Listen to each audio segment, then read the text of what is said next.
bénissons le Seigneur ce matin. Chers frères et sœurs, nous vous saluons au nom de notre Seigneur Jésus-Christ. Que la grâce du Seigneur soit avec tous.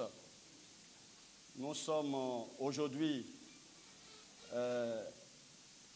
à un grand jour, le jour de la fête de Pâques. Il faut dire la Pâque chrétienne. Nous voulons dire merci à notre pasteur principal qui nous donne encore l'autorisation de parler de la part du Seigneur en ce jour de Pâques. Que le Seigneur soit béni et soit loué. Nous allons prier, frères et sœurs, pour l'écoute de la parole du Seigneur. Notre Père et notre Dieu, nous te bénissons, nous te glorifions pour ce matin, ce grand jour que tu nous donnes, de commémorer la mort et la résurrection du Seigneur Jésus-Christ. Nous te bénissons pour tous nos amis qui nous suivent, nos frères et sœurs qui nous suivent depuis la maison. Que tu les bénisses et qu'ils reçoivent également cette joie et cette paix de la part du Seigneur. Amen. Alléluia. Frères et sœurs, nous prenons nos Bibles dans Exode au chapitre 12, à partir du verset 1, jusqu'au verset 15, et nous lirons juste le verset 25 et verset 27, et nous allons ensuite passer à 1 Corinthiens 5, verset 6 à 8. Si vous y êtes, nous faisons la lecture de la parole du Seigneur. Il a dit, Exode au chapitre 12, verset 1, « L'Éternel dit à Moïse et à Aaron dans le pays d'Égypte, « Ce mois-ci sera pour vous le premier des mois, il sera pour vous le premier des mois de l'année. Parlez à toute l'assemblée d'Israël et dites, le 10e jour de ce mois, on prendra un agneau pour chaque famille, un agneau pour chaque maison. Si la maison est trop peu nombreuse pour un agneau, on le prendra avec son plus proche voisin selon le nombre des personnes. Vous compterez pour cet agneau d'après ce que chacun peut manger. Ce sera un agneau sans défaut, mâle, âgé d'1 an. Vous pourrez prendre un agneau ou un chevreau. Vous le garderez jusqu'au 14e jour de ce mois, et toute l'assemblée d'Israël l'immolera entre les 2 soirs. On prendra de son sang et on en mettra sur les 2 poteaux et sur les linteaux de la porte des maisons où on le mangera. Cette nuit même, on en mangera la chair rôtie au feu, on la mangera avec des pains sans levain et des herbes amères. Vous ne le mangerez point, à demi-cuit et bouilli dans l'eau, mais il sera rôti au feu avec la tête, les jambes et l'intérieur. Vous n'en laisserez rien jusqu'au matin, et s'il en reste quelque chose, le matin, vous le brûlerez au feu. Quand vous le mangerez, vous aurez vos reins sains, vos souliers aux pieds et votre bâton à la main. Et vous le mangerez à la hâte. C'est la Pâque de l'Éternel. Cette nuit-là, je passerai dans le pays d'Égypte et je frapperai tous les premiers-nés du pays d'Égypte, depuis les hommes jusqu'aux animaux, et j'exercerai des jugements contre tous les dieux de l'Égypte. Je suis l'Éternel. Le sang vous servira de signe sur les maisons où vous serez. Je verrai le sang et je passerai par-dessus vous, et il n'y aura point de plaie qui vous détruise quand je frapperai le pays d'Égypte. Vous conserverez le souvenir de ce jour et vous le célébrerez par une fête en l'honneur de l'Éternel. Vous le célébrerez comme une loi perpétuelle pour vos descendants. Pendant 7 jours, vous mangerez des pains sans levain. Dès le premier jour, il n'y aura plus de levain dans vos maisons, car toute personne qui mangera du pain levé du premier jour au 7e jour sera retranchée d'Israël. Versets 25 à 27. Quand vous serez entrés dans le pays que l'Éternel vous donnera, selon sa promesse, vous observerez cet usage sacré. Et lorsque vos enfants vous diront, que signifie pour vous cet usage, vous répondrez, c'est le sacrifice de Pâques en l'honneur de l'Éternel, qui a passé par-dessus les maisons des enfants d'Israël en Égypte, lorsqu'il frappa l'Égypte et qu'il sauva nos maisons. Le peuple s'inclina et se prosterna. Nous lisons 1 Corinthiens 5, versets 6 à 8. Il a dit dans 1 Corinthiens 5, versets 6 à 8, « C'est bien à tort que vous vous glorifiez. Ne savez-vous pas qu'un peu de levain fait lever toute la pâte? Faites disparaître le vieux levain, afin que vous soyez une pâte nouvelle, puisque vous êtes sans levain. Car Christ, notre Pâque, a été immolé. Célébrons donc la fête, non avec du vieux levain, non avec un levain de malice et de méchanceté, mais avec les pains sans levain de la pureté et de la vérité. » Alléluia.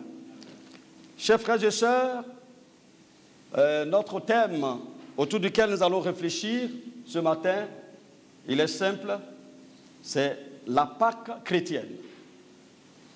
La Pâque chrétienne.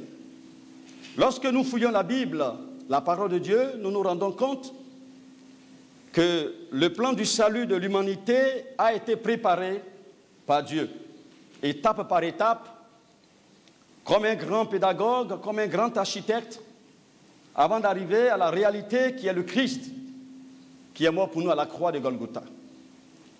Ce salut a été toujours basé essentiellement sur un sacrifice sanglant, depuis Abraham à Jésus-Christ. Ainsi, la Pâque chrétienne s'inscrit dans cette pensée divine, comme le dit Exode, chapitre 12 que nous avons lu, et renchéri par 1 Corinthiens chapitre 5 que nous avons lu également. Alors nous nous posons la question de savoir qu'est-ce que la Pâque chrétienne et quels sont les quelques enseignements ou vérités ou principes que nous pouvons tirer pour notre édification en ce jour de Pâques et ce grand jour de Pâques où nous commémorons la mort et la résurrection de notre Seigneur Jésus-Christ. Avant de parler de la Pâque chrétienne, il est important que nous sachions à l'origine ce que c'est que la Pâque juive. Comme nous l'avons bien lu dans Exode chapitre 12, selon Exode chapitre 12, la Pâque juive était un sacrifice sanglant, bien évidemment, que chaque Hébreu et sa maison devaient poser, ce qui a été d'ailleurs recommandé par l'Éternel. Et quand nous lisons et nous analysons de plus près, nous voyons qu'il y a quelques phrases clés qui sont également des principes que nous pouvons suivre, qui ont été donnés par le Seigneur à Moïse. Lorsque nous voyons au verset 5, il a dit que ce sera un agneau sans défaut, mâle, âgé d'1 an. Pour parler bien sûr de la Pâque juive. C'était donc des recommandations que le Seigneur a données donc au peuple d'Israël.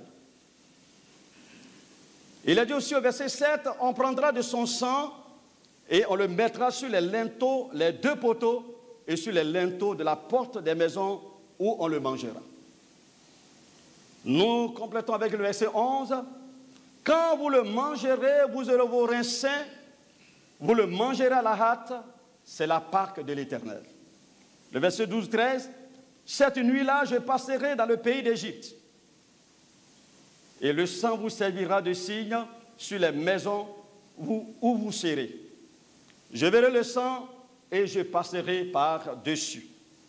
Le verset 26 à 27 enfin, que signifie cet usage? Quand vos enfants vous demanderont, vous répondrez, c'est le sacrifice de Pâques en l'honneur de l'Éternel.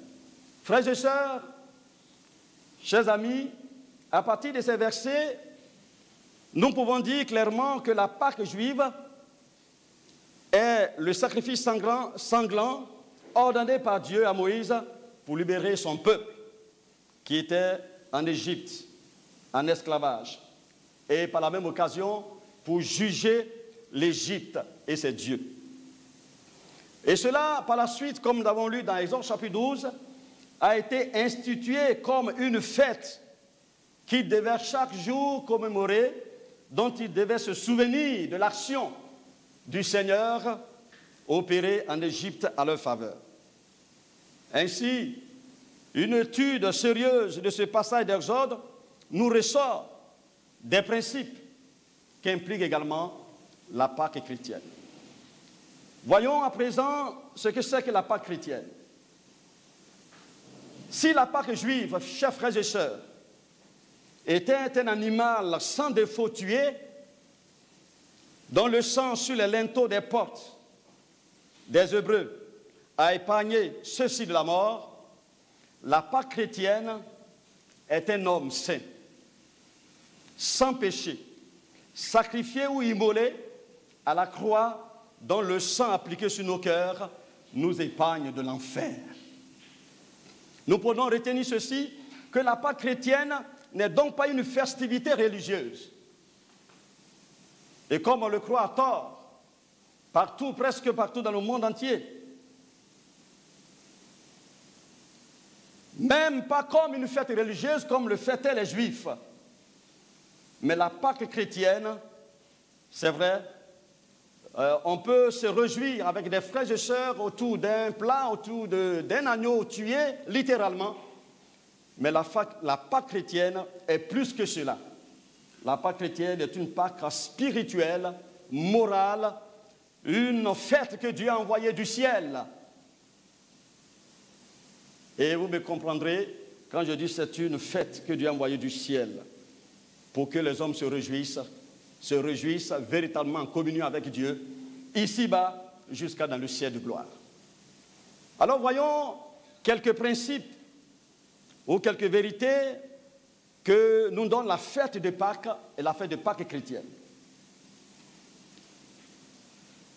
Ici, nous voyons que lorsque nous avons lu dans Exode au chapitre 12, la Pâque juive commence toujours par une préparation. Par une préparation. Sachons qu'il s'agit ici d'une fête. Et la Pâque chrétienne aussi est une fête instaurée par Dieu. Et elle commence aussi par une préparation. Une préparation d'abord dans nos maisons. Et le lieu, c'est dans la maison que la fête se tenait. En famille. C'est pourquoi Jésus, comprenant ces choses, a dit « Moi et ma maison, nous servirons l'Éternel ». Et quand il dit « Moi et ma maison », il ne parle pas du bâtiment, du lieu toutefois.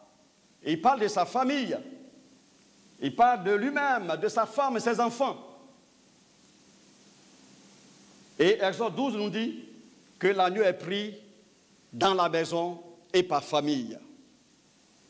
Ici, la maison, non seulement peut être une maison littéralement et physique, mais ça peut également parler, n'est-ce pas, de la maison spirituelle qui est nos cœurs.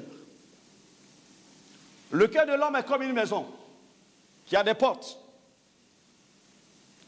par lesquelles soit le diable y entre ou soit le Seigneur y entre. C'est pourquoi Jésus a dit dans Apocalypse au chapitre 3, verset 20, « Je me tiens à la porte et je frappe. Celui qui m'ouvre la porte, j'entrerai chez lui, je souperai avec lui et lui avec moi. » Cette porte est bien évidemment le cœur de l'homme. C'est pourquoi, pour arriver à cette fête, pour arriver à cette joie que le Seigneur nous donne, frères et sœurs, nous devons balayer totalement tout ce qui est dans nos cœurs. Le cœur de nos enfants, le cœur de chaque personne qui se trouve chez nous, de nous protéger. La fête commence par là. C'est le début de la fête, la préparation. En son temps, le Seigneur a dit que chaque fois que le peuple va passer à la fête de Pâques, il devrait observer une semaine où il ne doit pas manger des pains avec du levain. Il doit observer pendant une semaine. Et celui qui va laisser du levain dans sa maison va être totalement extirpé du peuple d'Israël. Frères et sœurs, le levain symbolise le péché. Et le pain sans levain symbolise une vie chrétienne pure. Une vie chrétienne remplie de vérité. Une vie chrétienne en communion avec Dieu. Dans la préparation ici, nous ressort le principe, le premier principe, c'est le principe de la repentance. Nettoyer sa maison, nettoyer son cœur, nettoyer sa vie, ne peut être possible que par la repentance, par un changement de mentalité, une décision à extirper tout ce qui n'est pas la gloire de Dieu de nos vies. C'est par là que la fête de Pâques chrétienne commence, par la repentance. Et comme c'est une fête et c'est une joie, toute fête en réalité doit être associée à la joie. N'est-il pas dit dans Luc chapitre 15, verset 10, qu'il y a d'abondantes joies dans le ciel pour un pécheur qui se répand? Voyez-vous, quand un pécheur se répand, il y a de la joie. Et il y a la fête au ciel, mais aussi la fête sur la terre. Alléluia. Chers amis, soyons heureux. Nous qui avons reçu Jésus, qui nous sommes repentis de nos péchés, le fait de se repentir de son péché doit pouvoir être un sujet de joie. Et le psalmiste a dit, heureux celui dont les péchés sont pardonnés. C'est un grand bonheur, c'est une joie. Et la fête commence par là. Cher ami, toi certainement qui ne connais pas le Seigneur, ou bien cher frère, dont la vie n'est pas en règle avec Dieu, dont la maison est encore touffue de toutes sortes de levain, le Seigneur te demande à cette fête de Pâques de commencer par là, à nettoyer ta maison, à nettoyer ton cœur et à être heureux avec tous les enfants de Dieu. Cela est important et c'est le début. C'est pourquoi Ésaïe nous a dit que la main de l'Éternel n'est pas trop courte pour sauver, ni ses oreilles trop dures pour entendre. Mais ce sont nos péchés, nos crimes qui nous séparent de Dieu. Chers frères et sœurs, c'est le début de la fête. Tous ceux qui ont eu leurs péchés pardonnés sont heureux. C'est là la vraie fête. Nous qui avons nos péchés pardonnés en ce jour de fête, ne voyons pas seulement le jour, mais regardons nos péchés qui sont pardonnés par Jésus-Christ de Nazareth. Cela doit être un sujet de joie. Si tes péchés sont pardonnés, réjouis-toi, sois dans le bonheur. Et que le Seigneur bénisse chacun d'entre nous. Alléluia. Nous sommes en phase ainsi avec le Seigneur. Dans la célébration de la fête de Pâques, comment donc cette fête est célébrée? Nous arrivons donc au deuxième principe. Il faut l'immolation d'un agneau. L'immolation d'un agneau.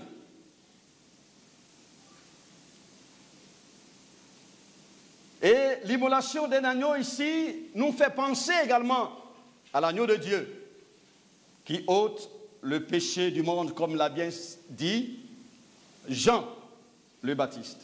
Quand il a vu Jésus venir, il dit, voici l'agneau de Dieu qui ôte le péché du monde. En parlant de cela, il parle bien également de ce que Jésus allait venir faire comme sacrifice à la croix pour nos péchés. Le Seigneur, ayant vu la misère de l'homme, ayant vu que l'homme était séparé de lui, ayant vu que l'homme était dans le gouffre et allait en enfer, a envoyé son Fils, Jésus, sans péché, qui est Dieu lui-même. Il a été fait homme pour nous représenter valablement devant Dieu. Et encore plus, il est allé jusqu'à mourir à la croix de Golgotha, car il était fâché contre l'humanité tout entière. Il fallait que cette colère soit totalement ôtée, soit assouvie. Il fallait que Dieu revienne de sa colère. Il fallait payer un prix pour que l'homme soit renoué avec Dieu, un prix pour que Dieu, cela pèse la colère de Dieu. C'est pourquoi il a autorisé l'immolation de l'agneau de Dieu. Ici, il ne s'agit pas d'un agneau humain, d'un agneau animal, mais c'est un agneau humain, Dieu fait homme, qui va aller à la croix pour nous sauver. Le deuxième principe, donc, ici, qui est un principe qui fait partie de la joie de la Pâque chrétienne, c'est la croix de Jésus. L'œuvre que Jésus a accomplie à la croix est une œuvre, c'est vrai, difficile que le Christ a connue. Dieu s'est privé de son Fils, mais en réalité, c'est pour donner de la joie aux hommes. C'est pour libérer les hommes. C'est pour les mettre au large. C'est pour nous donner la paix et la joie. Dieu l'a donc accompli. Il a plus de 2000 ans à la croix de Golgotha, sur une croix maudite. L'humanité tout entière était sous la domination de Satan et du péché. Et l'apôtre Jean nous dit que le monde entier gît sur la puissance du malin. La mort et la condamnation éternelle étaient le point de chute de chaque être humain. Dieu a sacrifié donc son Fils unique, l'agneau de Dieu, non seulement pour les Juifs, mais également pour l'humanité tout entière. Il est devenu donc notre substitut. C'est-à-dire qu'il a pris notre place. Car c'est nous, vous et moi, chers amis, chers frères et sœurs, qui devons mourir, mais Christ a été notre substitut. Il est mort pour nous. La croix était le supplice le plus atroce qu'un citoyen romain puisse connaître.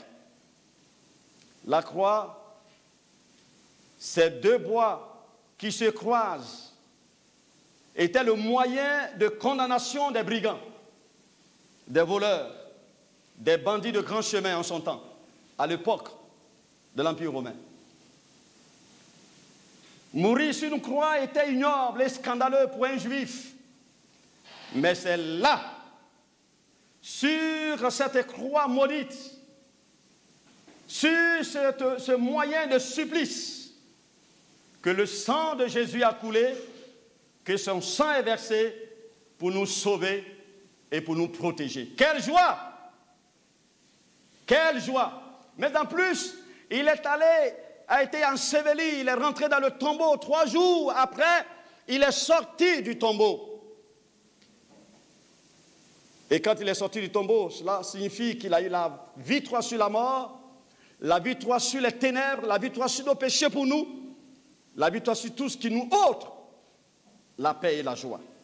Christ est ressuscité le 3e jour d'entre les morts. C'est là le point focal même de la fête. Le point focal même de la fête de Pâques chrétienne. Elle est totalement axée sur la mort et la résurrection de Jésus-Christ. C'est pourquoi Paul, dans 1 Corinthiens 5, 7 a dit, car Christ, notre Pâques, a été immolé. Célébrons donc la fête. En disant Christ, notre Pâques, a été immolé, et en disant célébrons la fête, il parle à la voix passive. C'est-à-dire que ça a été déjà fait par Dieu.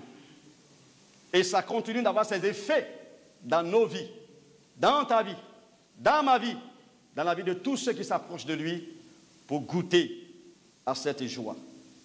Frères et sœurs, Christ à la croix, ayant vaincu les ténèbres, cela doit être pour nous un sujet de joie. Si tu as connu la croix de Christ, si tu as connu Jésus, si tu as expérimenté Jésus qui est mort, si tu as compris que c'est pour toi qu'il est mort et qu'il est ressuscité, cela doit être une joie pour toi. C'est ça la fête.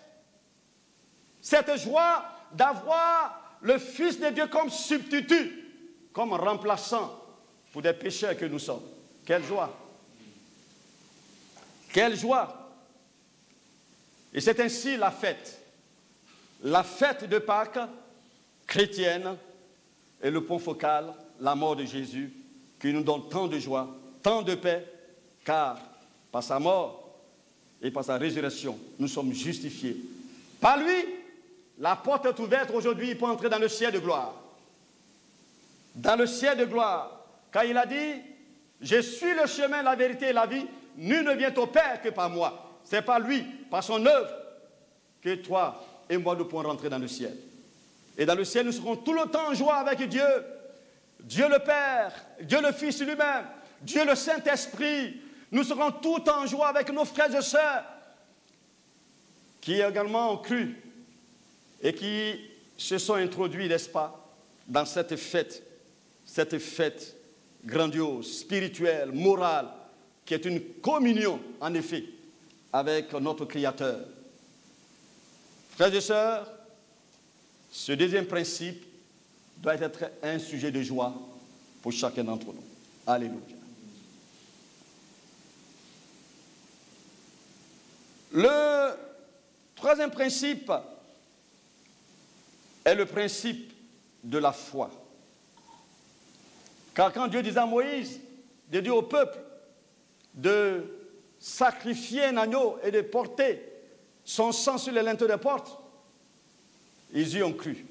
Et le texte que nous avons lu dans Exode dit, le peuple s'inclina, se prosterna et dit, oui, nous allons le faire. Ils ont cru en cela. S'ils n'avaient pas cru, et je crois que tous les Juifs, les Hébreux, plutôt en ce moment, qui n'ont pas cru et qui n'ont pas sacrifié un agneau pour porter le sang sur les linteaux des portes, ont été également jugés. Ont été également jugés parce qu'ils n'ont pas cru à l'action de Dieu et n'ont pas eu la foi dans cette action.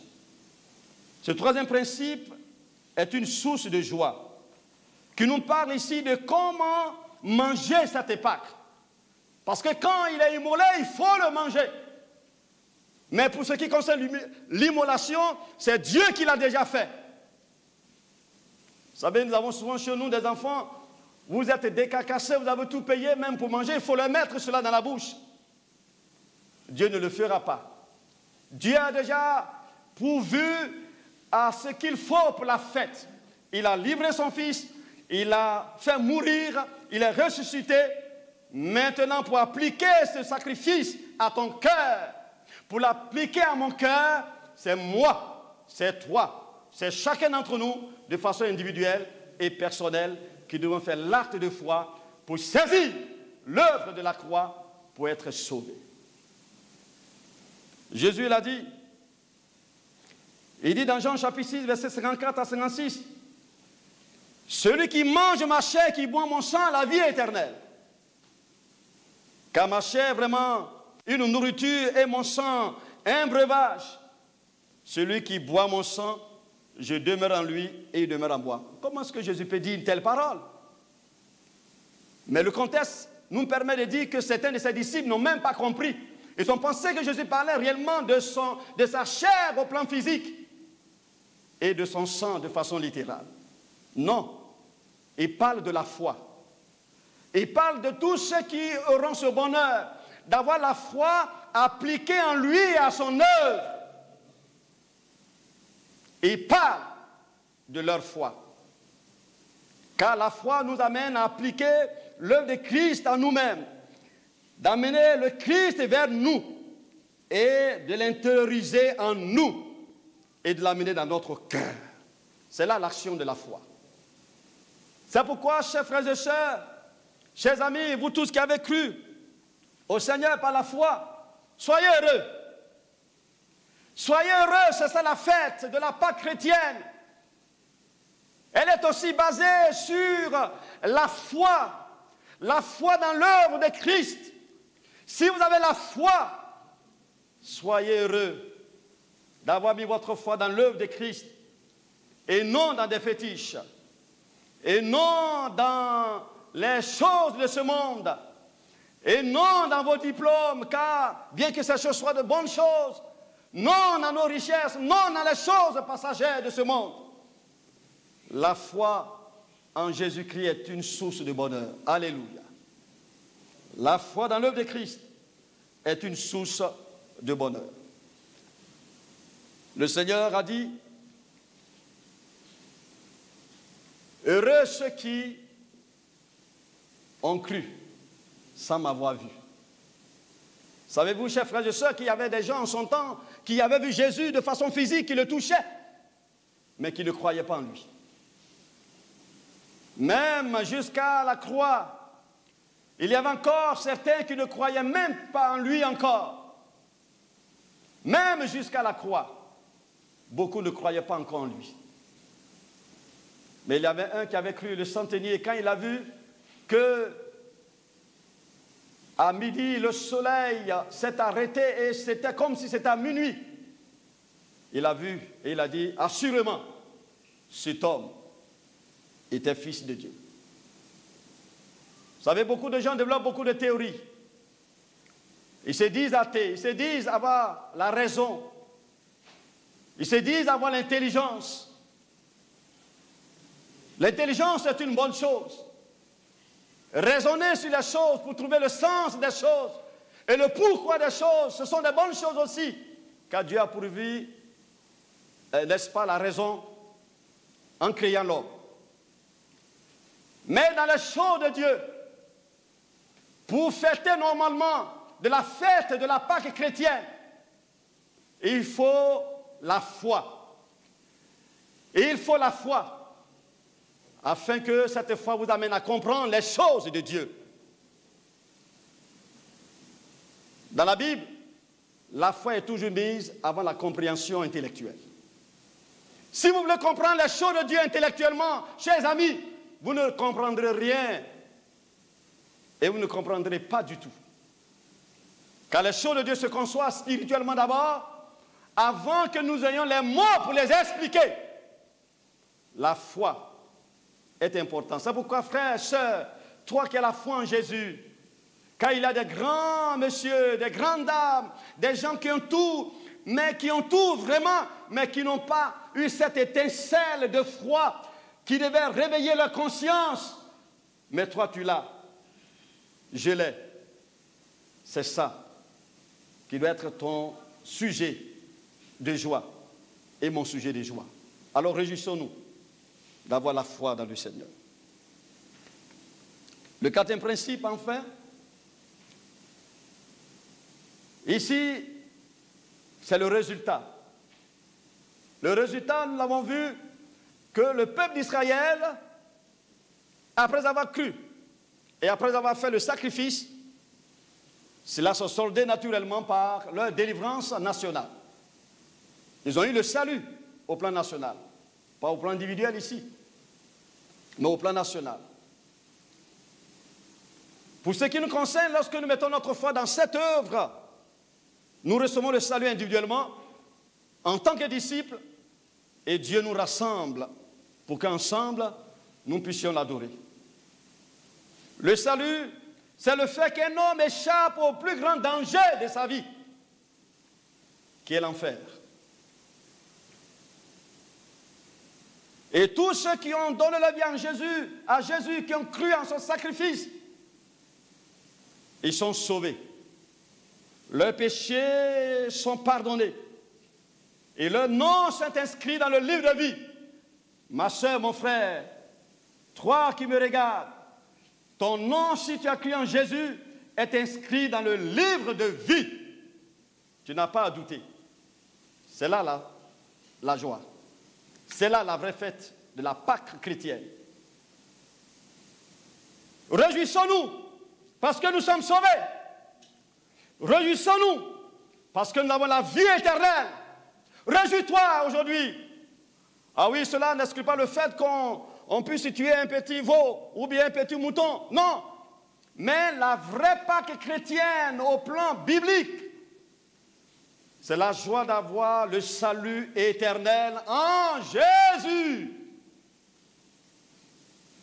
As-tu le salut éternel en Jésus? Mon ami, toi qui m'écoutes, as-tu le salut éternel? Si tu n'as pas le salut éternel, si tu n'as pas suivi ces principes de la fête de Pâques chrétienne, qui est une fête spirituelle et morale en communion avec Dieu, même si tu tues le veau gras, même si tu manges tout ce qu'il faut associer aux festivités religieuses de la Pâque, comme tout le monde le fête dans le monde entier, sans considérer ces principes, vous n'aurez aucune joie. Vous êtes passé à côté totalement et vous êtes totalement de l'autre côté. Ce que le Seigneur veut, c'est que vous suiviez ces principes, qui sont des principes qui régissent la fête, la joie d'avoir ses péchés pardonnés, être sauvé sur la base de l'œuvre de Jésus-Christ à la croix. Mais ce salut que nous avons, nous qui sommes sauvés, Et nous te demandons d'entrer dans le bercail, d'entrer dans la porte, d'entrer dans le troupeau. Aujourd'hui même, à cette fête de Pâques, entre dans le troupeau. Reçois Jésus comme Seigneur et Sauveur et tu seras sauvé. Car la Bible dit, il n'y a point de salut en aucun autre. Il n'y a de salut en aucun autre. Car il n'y a sur le ciel aucun autre nom qui a été donné parmi les hommes par lequel nous devons être sauvés. Si ce n'est le nom de Jésus. Et tu auras la paix. Tu auras la joie. Les bénéfices attachés à ce salut que la croix de Jésus nous donne, qui nous permet d'être si heureux. Quand vous voyez les chrétiens sauvés, ils sont si heureux. Ils sont si contents. Ce n'est pas parce qu'ils ont assez d'argent. Peu importe ces choses, bien que ça soit important pour la vie. Mais ce sont ces principes qui sont la base de leur joie et de leur bonheur. Oh, frères et sœurs, fêtons la Pâque. Fêtons la Pâque chrétienne, comme la Bible nous le dit. Et ainsi, les bénéfices attachés à cela, ce salut, il y a la protection. Quelle joie d'être protégé par le grand Dieu de l'univers. Nous-mêmes et nos enfants, nous sommes protégés. Jésus a dit, je suis avec vous tous les jours jusqu'à la fin du monde. Notre Seigneur l'a dit. Pour les enfants de Dieu, et il parlait à ses disciples, à ceux qui ont cru en lui. La protection. Je suis très heureux de savoir que partout où je vais, je suis protégé. Quand je suis dans ma voiture, je suis protégé. Quand je voyage, je suis protégé. Et en ces temps de grande pandémie, je suis protégé. Tu es protégé aussi. Quelle joie de savoir que nous avons quelqu'un qui nous garde et qui nous protège. Voyez les bénéfices de cette joie, de cette fête spirituelle, morale, de cette communion avec Dieu. Mais aussi, il y a la guérison de nos maladies. Quand j'ai donné ma vie au Seigneur, il m'a guéri de la maladie. Je saignais du nez quand j'étais plus petit. Mais lorsque j'ai cru en Jésus, on a prié pour moi, cette hémorragie nasale, j'ai même oublié que j'avais cette maladie. Christ m'a guéri et il continue d'agir. La délivrance des puissants des ténèbres. Nous avons le pouvoir sur les démons, les puissants des ténèbres. Nous avons la force dans les temps difficiles parce que nous croyons et nous comptons sur l'œuvre de la croix. Et il nous donne les victoires dans nos combats spirituels. Il a dit, voici, je vous donne le pouvoir de marcher sur les serpents, les scorpions, sur toute la puissance de l'ennemi et rien ne pourra vous nuire. Cette fête spirituelle et morale de voir nos péchés pardonnés et avec tous ces bénéfices et toutes ces grâces du Seigneur Jésus doit être célébrée chaque jour, chaque instant de notre vie jusqu'à la mort. C'est pourquoi Paul a dit, célébrons la fête. C'est au présent, à l'impératif présent, c'est une recommandation de la part du Seigneur, du Saint-Esprit par rapport à la parole de Dieu. Célébrons la fête. C'est-à-dire, à chaque instant, chaque seconde, chaque minute, chaque heure, chaque jour, chaque semaine, chaque mois, chaque année, à tout moment, cette fête, basée sur ces principes que nous avons vus, doit être constamment célébrée. La joie du Seigneur d'avoir été sauvé. En conclusion, la fête de Pâques chrétienne est une vie et une qualité de vie. Mais une vie dans une foi sincère, en la personne de Jésus-Christ et en son œuvre.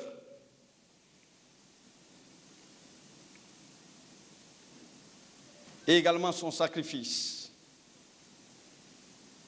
caractérisé par une conduite et un comportement de pureté et de vérité. Que Dieu nous bénisse. Que Dieu nous bénisse. Pour ces quelques paroles, nous allons prier et nous allons prier pour la parole du Seigneur. Prions ensemble, s'il vous plaît.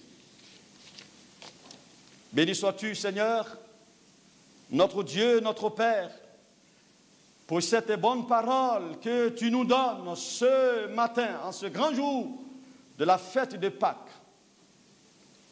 Seigneur, tu nous montres que la fête de Pâques n'est pas juste une festivité religieuse, mais elle est basée sur des principes spirituels. Ah Seigneur, c'est pourquoi nous prions que dans les familles, au nom de Jésus, il y ait cette fête qui est la repentance, oh Dieu, la considération de l'œuvre de Christ, le salut par la foi en ton nom. Les enfants qui ne sont pas convertis, convertis-les. Les enfants qui ne sont pas sauvés, sauve-les. Les hommes, les responsables des familles, tu les sauves pour qu'ensemble nous soyons heureux d'être un jour avec toi. Non seulement ici-bas sur la terre, mais dans le ciel de gloire. Merci pour la fête de Pâques chrétienne, pour le salut en Jésus-Christ. Béni sois-tu, Seigneur, au nom de Jésus. Amen.